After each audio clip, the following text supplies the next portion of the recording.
നമസ്കാരം, മലയാളി വാർത്തയിലേക്ക് സ്വാഗതം. അരവിന്ദ് കെജ്രിവാൾ ഡൽഹിയിൽ തോറ്റോടിയത് കെജ്രിവാളിന്റെ രാഷ്ട്രീയ ഗുരുവായ അണ്ണാ ഹസാരേക്കും സന്തോഷമുണ്ടാക്കിയിരിക്കുകയാണ്. ഏതെങ്കിലും ശിഷ്യന്മാർ അങ്ങനെ തോൽക്കുന്നത് ഗുരുവിന് ഇഷ്ടമാകുമോ?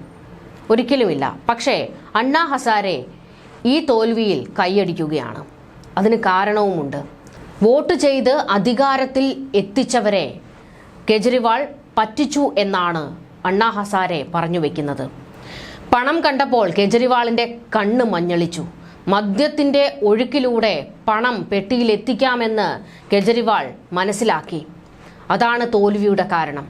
ഒരു സ്ഥാനാർത്ഥിയുടെ പെരുമാറ്റം, ചിന്തകൾ ശുദ്ധമായിരിക്കണം, ജീവിതം കുറ്റമറ്റതായിരിക്കണം, ത്യാഗമായിരിക്കണം. ഈ ഗുണങ്ങൾ വോട്ടർമാർക്ക് നേതാക്കളിൽ വിശ്വാസം ഉണ്ടാക്കാൻ കാരണമാകും. ഞാനിത് പറഞ്ഞെങ്കിലും അദ്ദേഹം ശ്രദ്ധിച്ചില്ല. ഒടുവിൽ അദ്ദേഹം മദ്യത്തിൽ ശ്രദ്ധ കേന്ദ്രീകരിച്ചു. പണത്തിന്റെ സ്വാധീനമാണ് കെജ്രിവാളിനെ നയിച്ചതെന്നും അണ്ണാ ഹസാരെ പറയുന്നു. ഡൽഹി നിയമസഭാ തെരഞ്ഞെടുപ്പിൽ ആം ആദ്മി പാർട്ടിക്കേറ്റ കനത്ത തിരിച്ചടിക്ക് പിന്നാലെയാണ് അതിലും വലിയ അടിയായി അണ്ണാ ഹസാരെയുടെ ഈ വെളിപ്പെടുത്തലുകൾ. കെജ്രിവാൾ തന്റെ നിർദ്ദേശങ്ങൾ ഒരിക്കലും ചെവിക്കൊണ്ടില്ല എന്ന് അണ്ണാ ഹസാരെ വ്യക്തമാക്കുകയാണ്. അതായത് കെജ്രിവാളിന്റെ തോൽവി അണ്ണാ ഹസാരേക്ക് പ്രിയപ്പെട്ടതാകുകയാണോ എന്നാണ് സംശയിച്ചു പോകുന്നത്.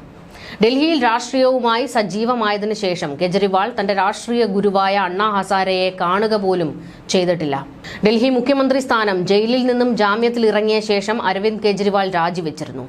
അന്ന് രാജിപ്രഖ്യാപനത്തിൽ പ്രതികരണവുമായി അണ്ണാ ഹസാരെ രംഗത്ത് വന്നിരുന്നു. ഒരിക്കലും രാഷ്ട്രീയത്തിൽ ഇറങ്ങരുതെന്ന് കെജ്രിവാളിനോട് പറഞ്ഞിരുന്നതായും എന്നാൽ ഇപ്പോൾ പ്രതീക്ഷിച്ചത് സംഭവിച്ചു എന്നുമായിരുന്നു അദ്ദേഹത്തിന്റെ അന്നത്തെ പ്രതികരണം. സമൂഹത്തെ സേവിക്കുന്നതിൽ ശ്രദ്ധ കേന്ദ്രീകരിക്കാൻ ഞാൻ നിർദ്ദേശിച്ചു. അങ്ങനെയെങ്കിൽ അദ്ദേഹം മഹാനാകുമായിരുന്നു. ഞങ്ങൾ ഒരുപാട് കാലം ഒന്നിച്ചുണ്ടായിരുന്നു. രാഷ്ട്രീയത്തിൽ ഇറങ്ങരുതെന്ന് പലതവണ പറഞ്ഞു. എന്നാൽ അദ്ദേഹം അത് കേട്ടില്ല. തുടക്കത്തിൽ ഒരു സന്നദ്ധ പ്രവർത്തകനായി കെജ്രിവാൾ തന്നോടൊപ്പം ഉണ്ടായിരുന്നുവെന്ന് അണ്ണാ ഹസാരെ പറഞ്ഞിരുന്നു. ജീവിതത്തിൽ എപ്പോഴും പെരുമാറ്റവും കാഴ്ചപ്പാടുകളും നല്ല രീതിയിൽ സൂക്ഷിക്കണമെന്ന് താൻ പലതവണ കെജ്രിവാളിനോട് പറയുമായിരുന്നു. ജീവിതം കളങ്കരഹിതമായി സൂക്ഷിക്കുക, ത്യാഗങ്ങൾ ചെയ്യാൻ പഠിക്കുക, എപ്പോഴും സത്യത്തിന്റെ പാതയിൽ നടക്കുക തുടങ്ങിയ കാര്യങ്ങൾ പറഞ്ഞിരുന്നുവെന്നും എന്നാൽ കെജ്രിവാളിന്റെ മനസ്സിൽ പണമായിരുന്നുവെന്നും അണ്ണാ ഹസാരെ ആരോപിക്കുന്നു.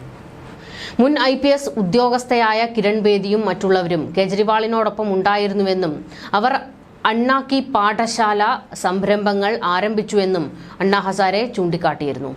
എന്നാൽ കെജ്രിവാൾ പണത്തിന് പിന്നാലെ ഓടി വഴുതി വീഴുകയായിരുന്നുവെന്ന് അണ്ണാ ഹസാരെ വെട്ടിത്തുറന്നു പറയുന്നു.